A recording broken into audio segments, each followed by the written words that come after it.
Hello and welcome to episode 9 of Rebuilding Vicenza. You can see from the league table we're on 7 points from 8 games. I'll show you quickly in the schedule how we've been getting on. It's been a bit of a disastrous start. Really struggled to get going. Played some tough fixtures. So where did we go? First game of the season, obviously, we got beat by Lazio. We got a draw against Sampdoria. That was in the first episode of this current season. We managed to get another draw against Genoa. We got absolutely thumped by Juve 6-1. We followed that up with Inter Milan, which was pretty much one-way traffic again. We did beat Spal in the League Cup, which was our first win of the season. We then got a draw against Perugia and Brescia, who are both similar standard teams to us. So not losing's been beneficial, but we could have done with picking up some points there. And then in our previous match against Spezia, we managed to get our first victory of the season away. So hopefully we can build on that now with fixtures away at Empoli and home against Cagliari. Within the league then, Empoli just a little bit below us and Cagliari not too far above us. So again, 2 crucial games. We're probably looking to average about a point per game if we can. It's going to be a long, tough season because some of them teams up there have absolutely obliterated us. So I'll click through to the first game. You stay tuned and I will see you shortly. Welcome back then. Starting lineup for the first match away at Empoli is as follows. We've got Grandi in goals, Ranieri at left back, Sabelli at right back. We've got Capelletti and Nedlacchiro at the centre of defence with Gcek in the holding midfield role. Milanese in the box-to-box midfield. Tagodo coming back into the team centre mid. Del Monte inside the inverted winger. Lombardi on the right and Mancini up front. Tagodo and Del Monte kind of coming back into the team. There's been a bit of unhappiness amongst the squad. They both feel they should be getting some more game time, so I'm giving them the opportunity and hopefully they can step up and shine. We do have other issues with Gcek. He wants a better contract from what he first signed when he was with us in Serie B, but we're not in a financial position really to offer him anything, so I've kind of took the ignoring him route at the minute because we're £7,000 a week over our wage budget as it is. So work to do to try and keep the squad happy, not just on the pitch in terms of results, but also through contractual transfer issues as well. Tagodo as well, he said at the end of the season he wants to just see his contract out and leave. So again, a few issues that are going to be quite tricky to deal with. Fortunately for me, this is the last season of this save as we look to wrap things up before the 9th of November and the new Unemployed to Unstoppable series that'll start then. But again, it's going to be a tough season to try and keep Vicenza in the division. I would say it's between 4 or 5 of us for them relegation spots. I can't see us pulling up any trees and climbing up the league too high. We don't score enough goals. And we're quite open to conceding, especially against the good teams. We tried holding against Inter Milan following the 6-1 defeat by Juve, and we just couldn't. I think we got to about 30 minutes, and then the floodgates opened, and it was chance after chance. So we need to find a way to pick up points against the Empolis, the Spezias, the Cagliaris, so that when we do, unsurprisingly, get defeated by Juve or one of the Milans, we're not missing out too much. We're still getting the points we need to get to stay in the division. Hopefully you've been enjoying the series so far. I think the transfer window went well. I think we've got a good enough squad to do what we want to do. It's just whether we can keep the morale high and get the results we need as and when they come up. With Empoli getting a corner now, managed to get it clear, but again, chances coming to Empoli, not to us as it stands. It's been quite hard to try and find the attacking blend up front. Del Monte, he's a good player. He's high rated on that side than Xhaka is, but I prefer having Xhaka just for the raw pace he's got, and I'll probably look to make that change just in a second. Again, the tiki-taka has allowed us to keep a lot of possession, so we've been doing quite well in that respect. It's just finding the breakthrough is often entirely reliant on Mancini doing what he isn't particularly great at, and that's nestling one in the onion bag. We'll leave him on for now. Probably give him to about the hour mark before we look to change him as well, if we're not getting any joy with him up front. Again, I've been quite reliant on the shouts of encouragement or demanding more to try and get just the edge out of the players. But like you can see now, it's quite hard for us to formulate the chances we need. I'm not sure whether I need to put a playmaker in the midfield three. We're currently box-to-box ball winning and centre midfielder, which has been all right in recent games. Moncini there playing a 6.3, so we'll get him off. We'll get Yellow on. Again, he scored quite a few goals. He got his first international goals while he was away on loan last season, but since coming back, Yellow's not hit the form we need him to. I know he's got him down there as an inverted winger on the left, but we're not getting out of him quite what we want. As Empoli make a chance at the edge of the box, fortunately it's gone wide. But again, we're not creating anything we need in our side of the pitch. Milanese and Lombardi getting tired, so we'll look to bring some fresh legs on. Milanese can come off for Broya. Lombardi can stay on because it's the 3 subs made. And hopefully within these 15 minutes, similar to the last game, we can forge a chance and just get the goal we need to clinch 3 points. Taggled over the shot from the edge of the box, not on target, but promising. More than we had in the first half. Again, XG for us really low in 0.22. Hopefully we can pick that up in these final 10 minutes of the game. We've absorbed the pressure now. Hopefully we can win the ball back and make a chance of our own. Brescia though Empoli playing the ball around well. Doesn't look like we're going to be able to grab it off. He's standing still. Look. As they work their way over the top through the back four and he slots it home. Was he offside? I thought he looked a little offside. I'm hoping, my fingers across, yeah, goal disallowed. So he was offside. We can count ourselves a touch fortunate there as we go into the final 5 or 6 minutes of the match. Final words of encouragement for the team. It looks like we've been outplayed, in all honesty, though. Empoli they'll be feeling hard done by if they don't come away with the 3 points. We've not really created enough, and again it's going to have to be some kind of tactical or formation change to rectify that in the following matches. 4 minutes of injury time then. It'd be quite important if we could get away with a point, especially against a team that's just below us, because it should keep us out of the relegation zone. But we need to find a way to create some more chances, and I'll look at that through tactics before we start the next game against Cagliari.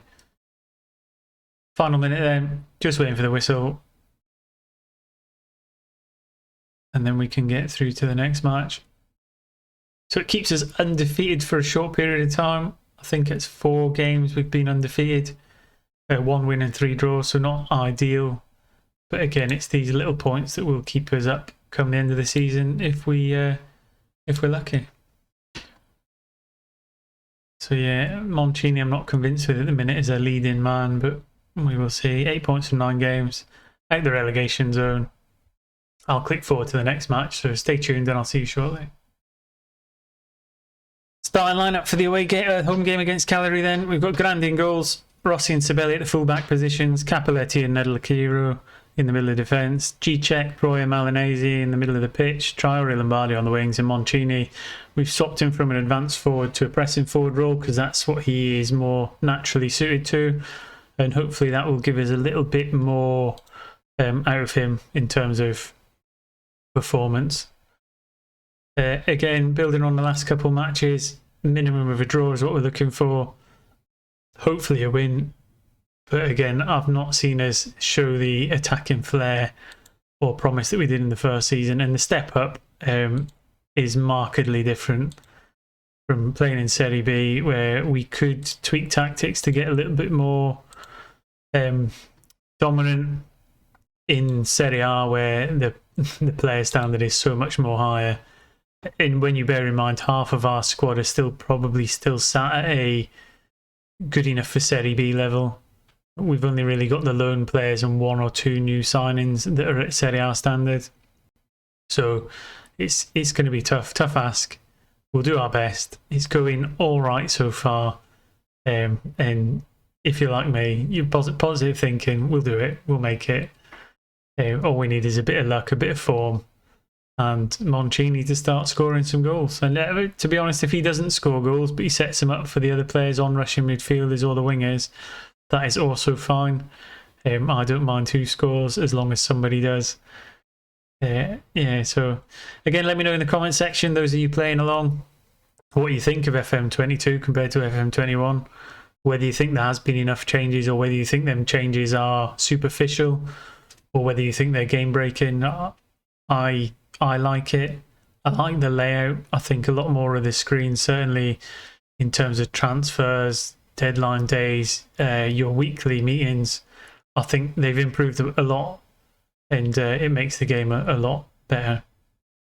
So now Milanese then in the middle of the park, he's managed to get the ball in the net. There is some talk of offside here. It's going to get VAR'd. I'm hoping we can get away with this one, but it's been disallowed. On reflection of the previous game where we got away with one, I can't grumble too much about VAR taking a goal away, because it essentially got us a point in the last match. So I'll have to suck it up. I'm not happy. But again, what goes around comes around, and I think they probably will even themselves out as the season goes on. So still 0-0 after half an hour. Can probably feel a little hard done by. We've improved in terms of shots and XG this match already, and we're only in the 30th minute. So maybe going the pressing forwards has been the route to go. Maybe a couple bits of change in personnel. Del Monte out for Traore in. Just one example. Proyer in for Tagordo. Again, has maybe made us a little bit more compact, allowed us to create a couple more chances while remaining defensively responsible. And yeah, as we approach half time, I think we've been the better team. It's a marked improvement in terms of performance. However, it's the result that counts. If we don't get a goal, it means nothing. So what we need to do is make sure we take the momentum coming into half time, find a way to increase the morale of the players for the second half, and get them back out there to hopefully get the ball in the net for real this time. Milanese with a corner just before half time, then swings it into the box. Goalmouth scramble, and it's gone away for another corner. I thought we were just going to nick it there before half time, which is ideal time to score. Milanese to deliver again, then in it goes, but it's been cleared. Xhaka gets to pick it up, recycle it back through D-check, Milanese, Sibeli, Lombardi, but the highlight comes to nothing. Free kick with Xhaka at the edge of the box then. It's an absolute rocket, but unfortunately we won't be able to quite get it in. Another corner just before half time in the minute of injury time. Milanese delivers, comes out the other side to Proyer, but again Cagliari get the ball away and clear. So in terms of a half of football, I think it was our dominant half, and the way football matches go, you tend to have one dominant half and one where you're not as dominant. If that is the case, we may have just missed out on our chance to get the goal we needed. That's not made much of a change in morale for the team talk, but we will get the same squad out there. They're still all quite good condition. The team that did it in the first half goes out for the second half. And well, we nearly lost the goal straight away after half time. Moncini nicks it though, chance to counter. But again, a highlight comes to nothing. So already Cagliari had more chances in the second half in the first minute than they did the entire first half.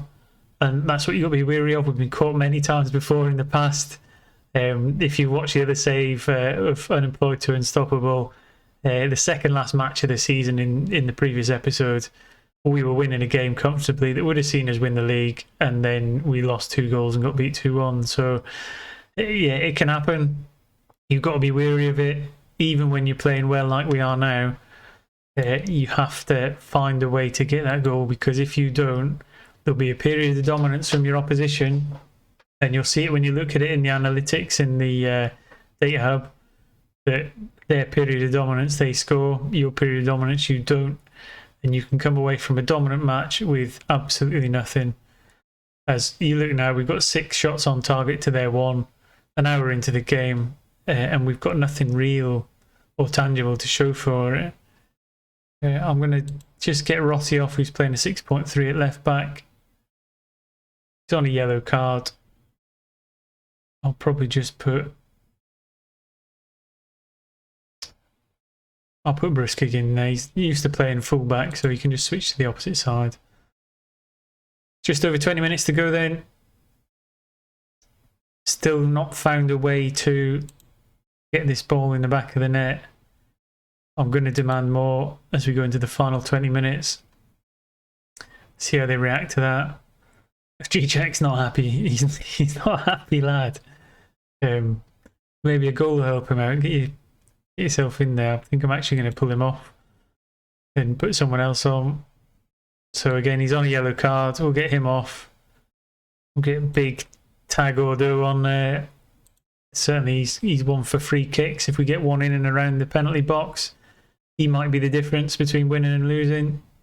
As we approach the final 10 minutes of what's been not a bad performance against a team just below mid-table.